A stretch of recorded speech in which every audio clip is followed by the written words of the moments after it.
for another week. Donovan Bailey Running Things, or it could be Tings, depending on where you're listening from.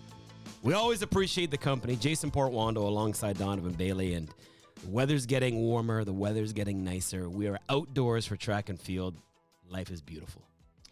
Yeah, it's beautiful. You know what? It is beautiful. I mean, it is getting there. It's not exactly Gulf weather because I do have an 18-degree rule. Yes. I've played 5 times already, so I don't know about you and your 18-degree rule. Jason likes to play when it's 5 degrees outside. I have an 18-degree rule. That means that the temperature must be 18 degrees and above. By the way, I don't know if you saw this. For the Big Sky Championships, there was snow on the track. In northern Arizona, yes. So I feel sorry for those kids out there. I apologize, but man, you know what? It is what it is. It is track season. It is outdoors, like you said, Jason, and it is getting nice outside here in Toronto. Do you get special spikes when you're running on snow? You know, like you have snow tires. Do you have snow cleats? How does that work? Where do you get off? I'm just wondering. No, I don't think so, dude. This, our sport. I don't think that the sport or our sport has gotten there yet, where it's that wealthy that you have special spikes for special weather. Like the alliteration there, special spikes. Right. Sporty. Like it. So you're good? I'm good, man. All right. Good. Big things. Good to be back. We got a lot of ground to cover this week. The U.S. just dominant. We'll get to that in a second. Relays in Bahamas, just like a one-team show. Felt like it anyways. Shericka's back. Shakari continues to struggle. Andre de Grasse, perfect to start 2024. We'll take a closer look at some other guys who've made some headlines recently. Julian, a guy named Simbini. Coleman's in the mix. Doha around the corner. Prefontaine. So, I'm getting giddy because don't forget, Paris is obviously the highlight of 2024 for the track season. Right. You go back to 2020, it was put on pause because of COVID, right? 2021, no fans in the house. So the last time we actually had fans watching live, that was back in the Bolt days of 2016. So this is a little extra special in my opinion. 2016 is good. 2016 was the last time they had a full house at the Olympic Games, and it is certainly the top of the food charts.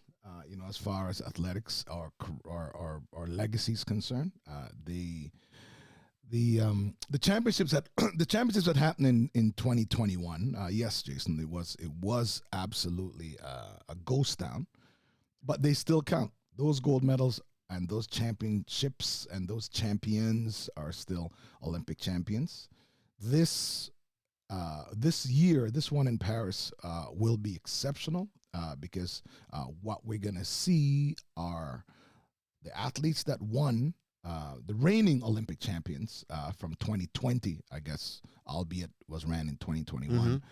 We're going to see how those guys can fare, or how those athletes can fare in a stadium full of people. I personally couldn't have imagined competing in a stadium that was empty because that 6 man, that audience, that electricity.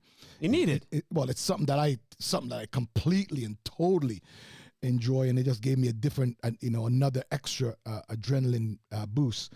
But I tell you, I think that it's going to be amazing to watch these kids, and I'm looking forward to it. There's probably 1 or 2 or 3. There's just a few like champions, like people that are dominating in their events, whichever event that might be, and.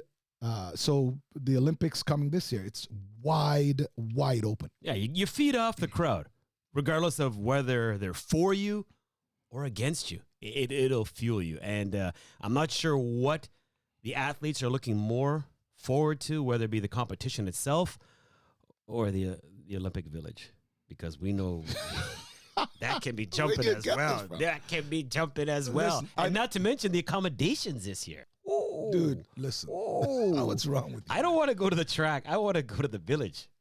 Well, by the way, when I started track, there was a whole lot of Canadians that actually felt that way. You see what I mean? They want to make me one of the village people. They want to qualify to get a uniform. Ooh. to go to the village. Qualify to go to the quantify to No. unify. Most the athletes that I know, All right. the ones that I talked to today, the ones that I that I've inspired over the years, they want to go and win gold. They want to go and break records. I mean, after that's all said and done, they are also human. They gotta partake in whatever they need to partake in. One quick question: is there a sex ban the night before competition? You know, like athletes, they say none of that before For a who? football game or For who? for the athletes. Who Are you else? asking me that question about me, or you asking You them see what? anybody else here? course I'm okay, asking so for me, We if don't we're want gonna you, get- you if know. we're gonna get a little salacious. So for me, So who?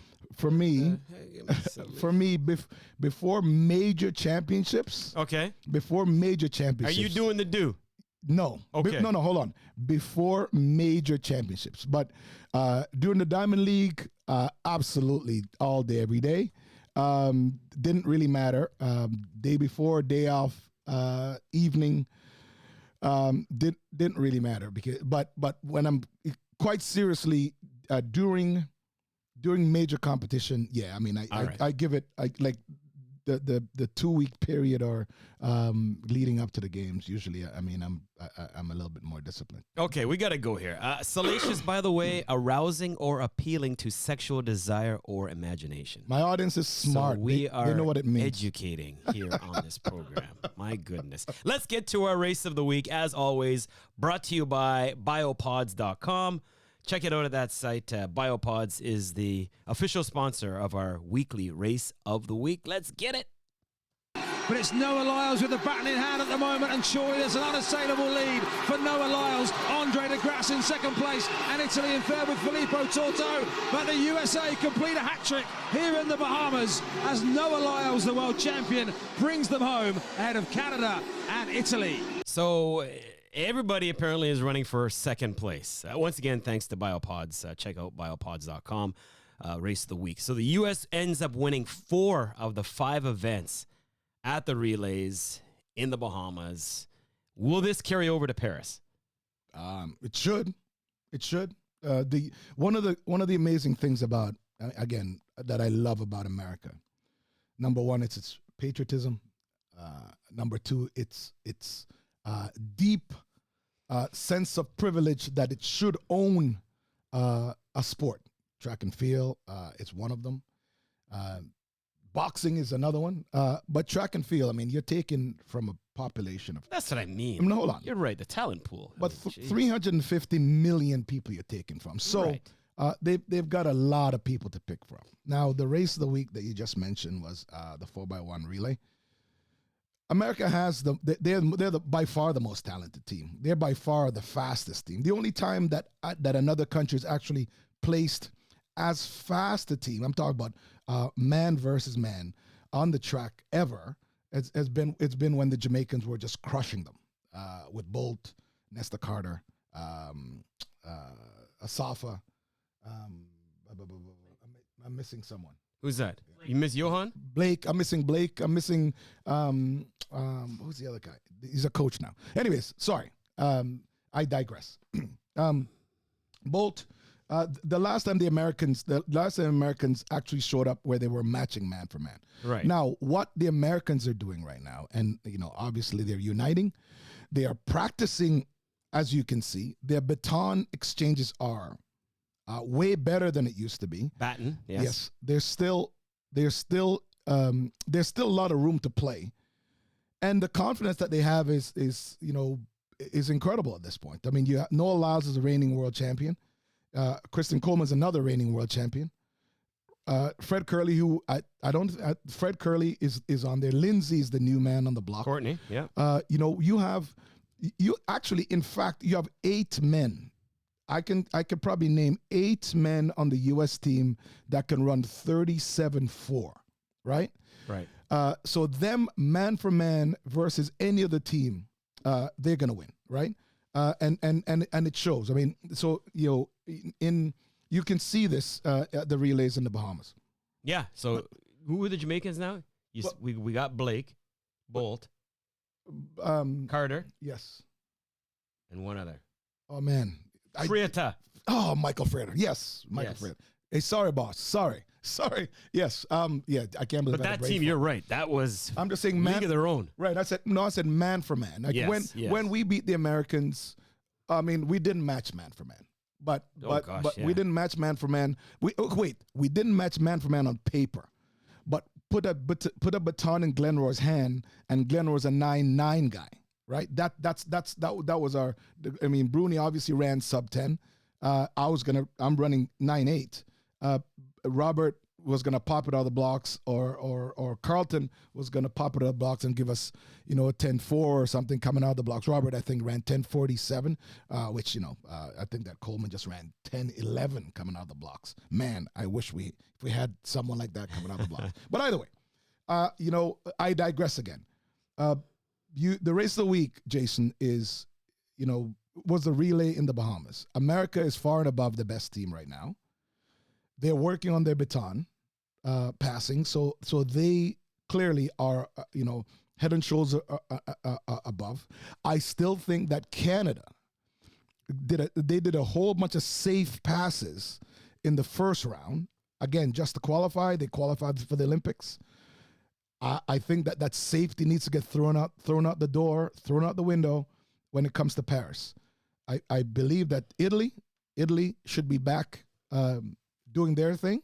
It's still early, so there's a lot of these athletes that are going to get faster, and that's going to get sharper.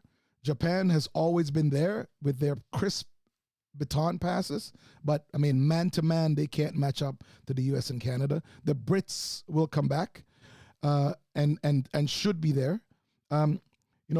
What's missing in at least in the men's section are the Jamaicans. There has to be 4 fast men from the island of Jamaica that can get up there and at least challenge for a medal. Again, if today any betting person would say the Americans are going to win, but Canada and Italy, the UK, Jamaica needs to get back in there. As far as the women are concerned, we know that the top 3, the big 3 from Jamaica didn't compete. They actually sent a very young team, and so we know that the Olympics, that's also going to be a different story. The U.S. dominated that again, which again was incredible. Canada made the Olympics for women, which is incredible. We got a new Canadian record holder that ran sub 11 seconds. So I think that it's going to be really cool. I got to tell you though, I have a question. Yes. I have a question for you and maybe for the audience.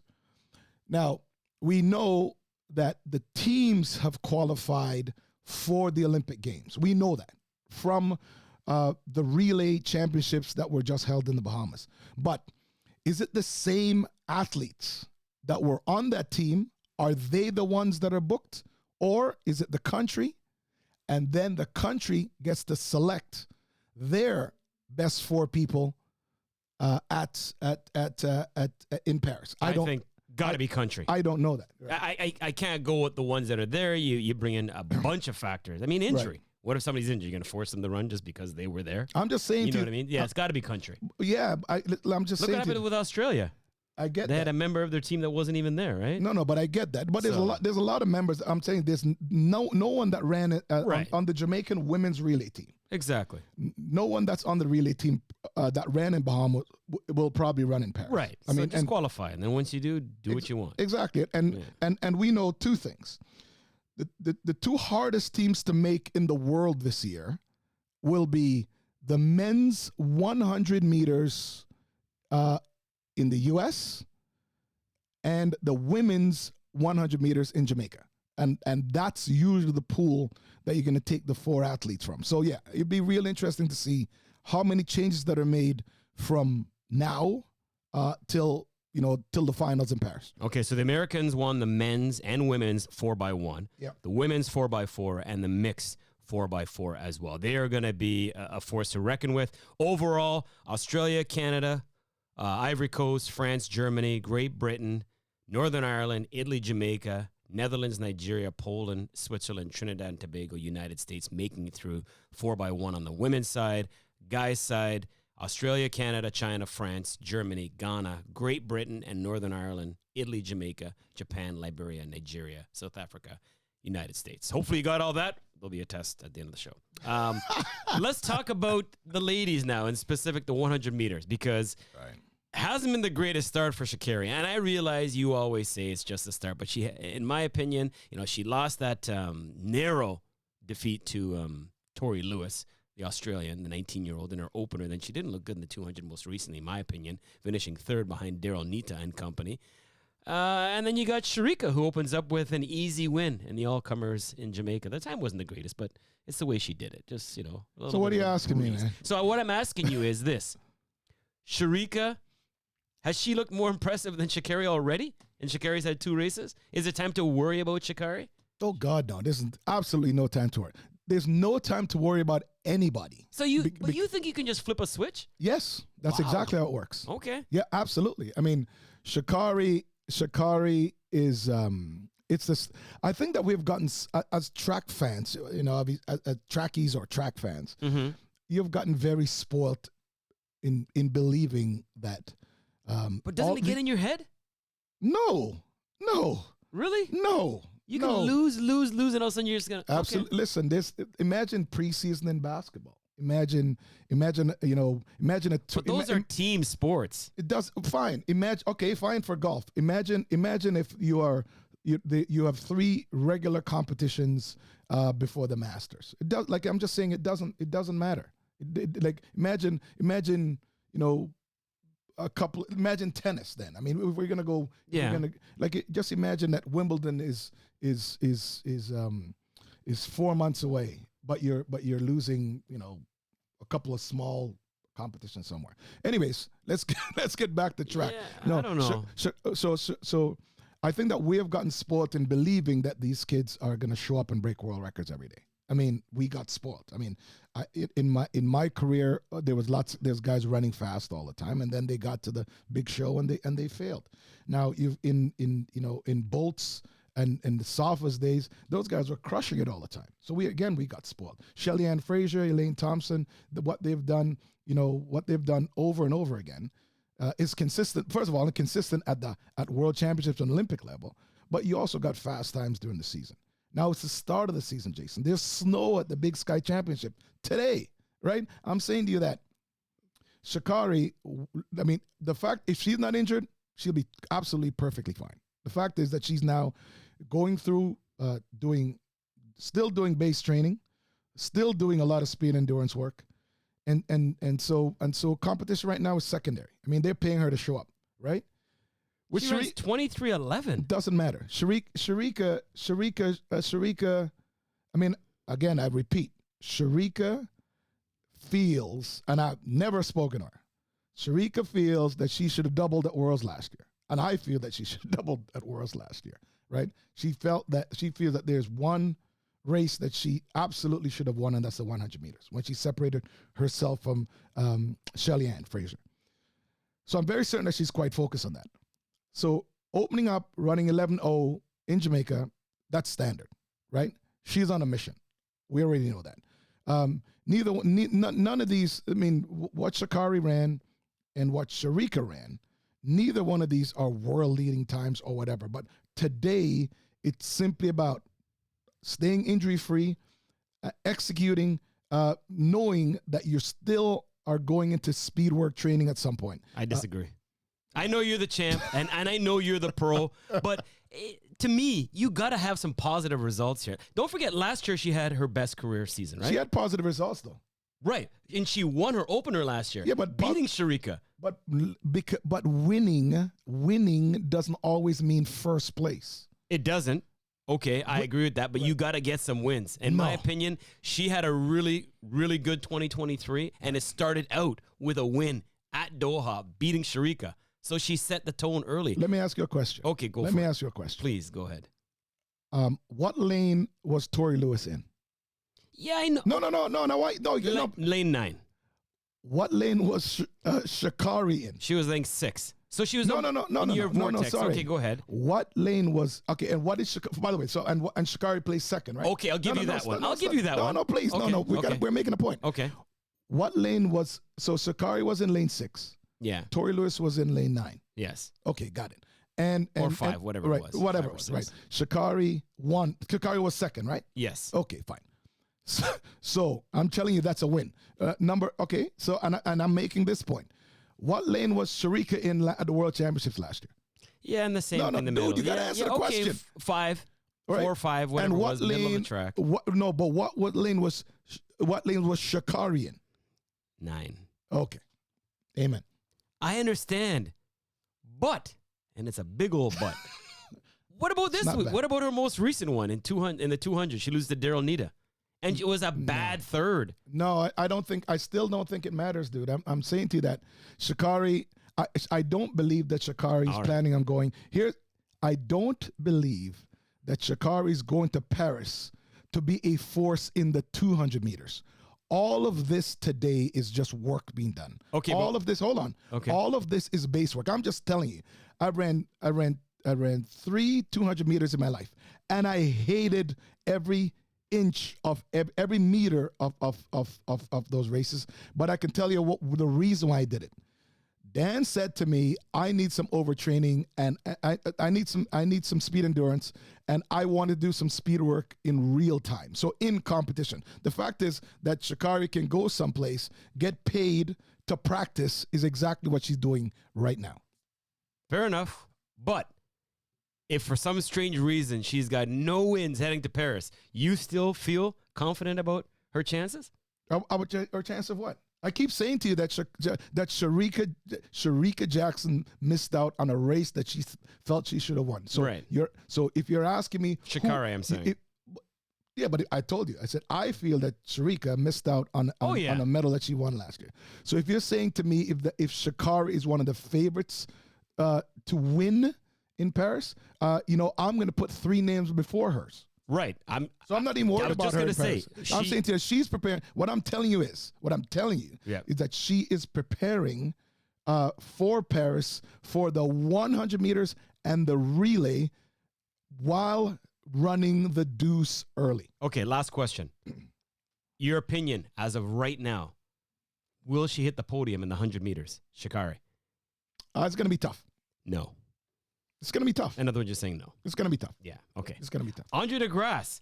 Let's talk the guys now because, I know it's early and you don't put too much stock into what's happening, but he started the season, back-to-back wins. Don't forget, was the Diamond League champion last year. That was a surprise to many in winning that event. And, he when it comes to the Olympics, he's been there, done that, right? I mean, don't forget, I can't remember the exact year now, but I remember he was able to do the rare thing of medaling in all 3 sprints.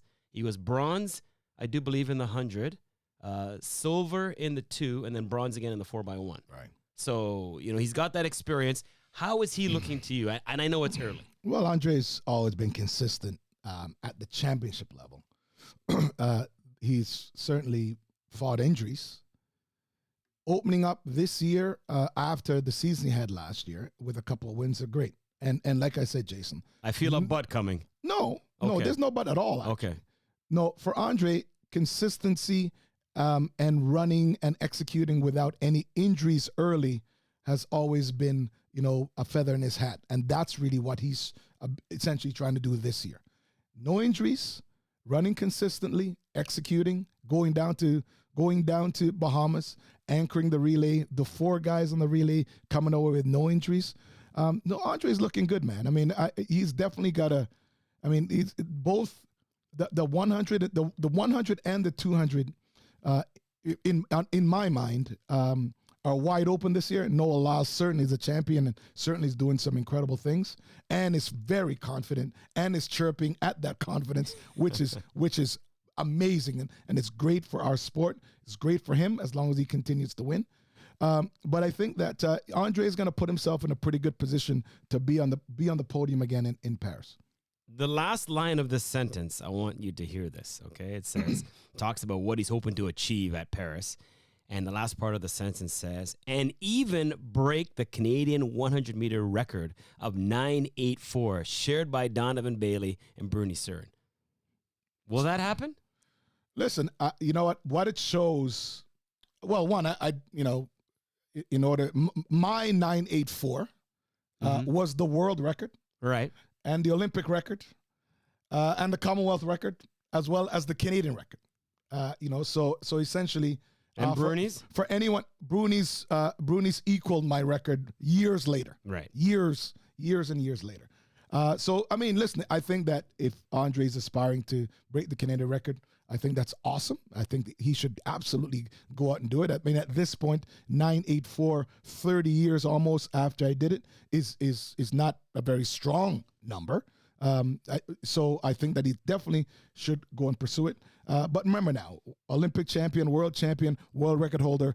That's what my 9.84 represents. I thought that he was probably going to say something like, "I need to be the world record holder," which means that right. in order to be the next Canadian to have those titles, winning the 100 meters, running 9.57 is something that he'd have to do. But you know what? I love the goals that this kid has. I'm always going to be supportive of it. The 9.84 is up there, and it's up there for anyone to take. Andre, go get it. And the guy's side, I mean, yes, Noah Lyles for me is at the head of the class. Right. Make no mistake. But after that, I kind of feel like it's a toss-up. I mean, we're seeing... In what? In terms of who's going to fill out the second and third spots on the podium. I think what Noah event? Lyles, the 100 or the 200? 100. We're talking 100 right now. Okay. Yeah, I think Noah Lyles is, and I think he's even better at the two. So I think he is better than yeah, I think he doubles up. But if there's one that he loses, it's the 100 for me. But what about guys like Julian? He opened up with a win at all the all-comers as well. Connie Simbini won the most recent Diamond League, beating Coleman. So again, we're still figuring things out. This is a work in progress. I told you. Well, I've said to you before that in sprints, in the world of sprints, you have to have the a Jamaican foursome. You have to have four men from Jamaica. We have to have at least one guy. Who would that be? I'm saying there's at least one. You have to have. Well, Oblique Seville and Akeem Blake are the two that come to mind immediately. Okay. Right. But you need to have a couple of guys coming from Jamaica. I love the Africans. Akani Simbini is someone who, like, I can't believe I'm saying this. He's a veteran, right? Mm-hmm. And he's someone, as he's going in the twilight of his career, he's someone that he beat Coleman, which means that he's still executing properly. He's still in great shape coming from South Africa, coming from their summer months into now. I'm going to see how he stands up. I told you before. I told you about Ferdinand Amanyala, who has always opened up very fast, and then during the major championships, somehow he falters. So this year, what's going on is clearly they've changed something in his training that's allowing him to be very fast later on. I mean, and that's what I was telling you last week, James. As I said earlier in the show, sometimes winning is not first place. I think Amanyala is winning by actually, pacing himself and strategically understanding when he needs to, be, at full speed, we'll say, right? Let's steal it, Tobago. Let's seal it, Tobago. Mm-hmm. The one kid that I think that can double. He can go 1 in the 100, 1 in the 200. Frankly, if you stuck him in the 4, he'd probably be 1 there too. He'll be on the podium. But I think that he's someone that he's not hiding from anybody. I think that he's going to be incredible. Zarnell Hughes has not, done the things that he's supposed to do yet. To name a few. I mean, and I know that you always joke about this. Marcel Jacobs is the reigning Olympic champion, and Marcel Jacobs has the physical tools to repeat as Olympic champion. Okay, yes, you can take off you can do whatever you want. He has the physical tools to do this. Phenomenal athlete in terms of his body. What I liked about his execution in the race in Claremont with the Grasse is the fact that he was extremely tight for the first 30 meters. But when he stood up and opened up, you saw exactly the acceleration that allowed him to win in Tokyo. So again, if that guy gets out of his head, he has the ability to win again and repeat as Olympic champion. Yes, I said it. I'm glad you said it because we got it on tape. Yes. No shot. No shot. Okay, cool. No hey, shot. listen, nope. I mean, there's no wrong shot. answers. I mean, Maybe. bring But it versus the big boys. Not sliding to Grasse, Right. but who else is in that field that he just finished? Was he second behind DeGrasse? Yes, he was second. Yeah, so who else was in there? I'm saying it doesn't matter. It's about okay.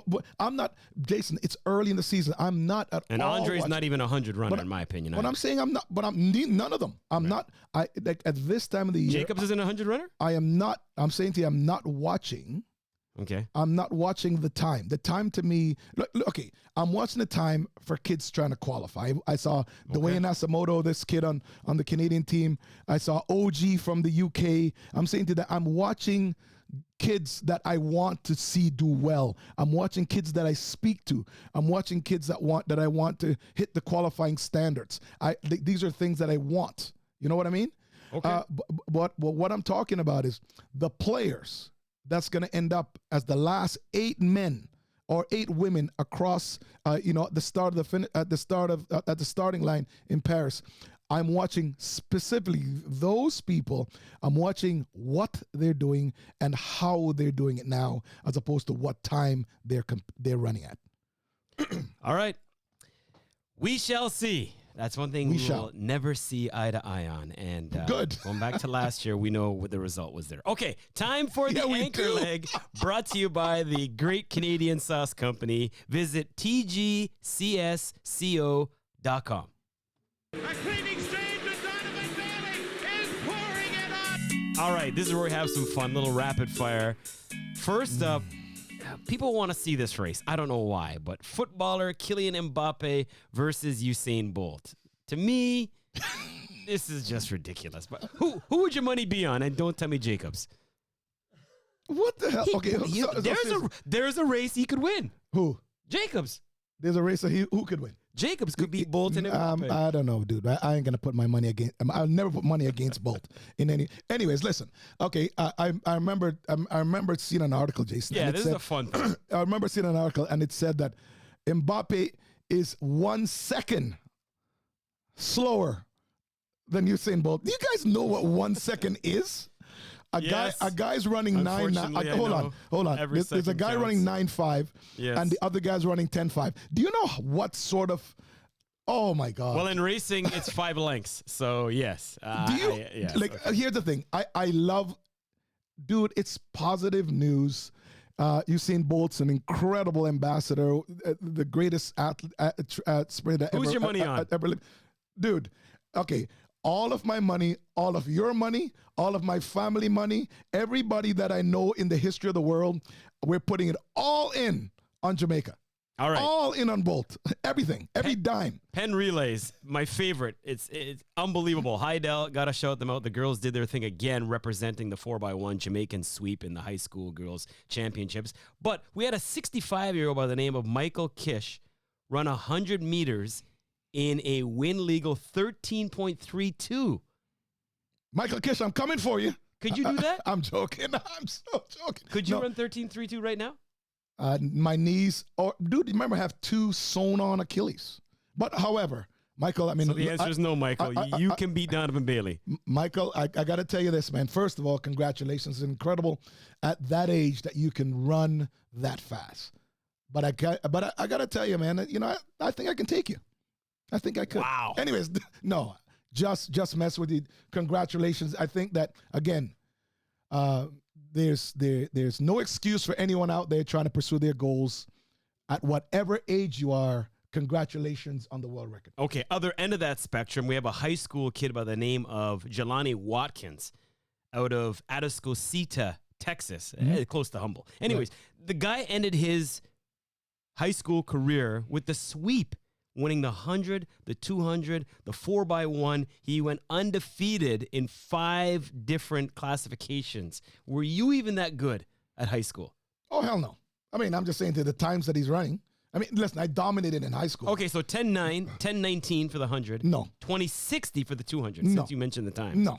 No, I was not running that fast. However, I did speak to a couple of my buddies who are coaching high school in Austin, Texas. Okay. And they said this kid's going to be going to LSU to play football. Football, yeah. And he's at the right place, because if he's going to LSU to play football, he's going to hit the track. Believe me. And congratulations to him, man. I think that's awesome. Great school. LSU is fantastic. And, congratulations. Undefeated in the 100, the 200, the 4x1, the 4x2, and the 4x4. This guy is unbelievable. Love it. Christian Coleman says eventually Bolt's record's going to fall. I think he's wrong. You?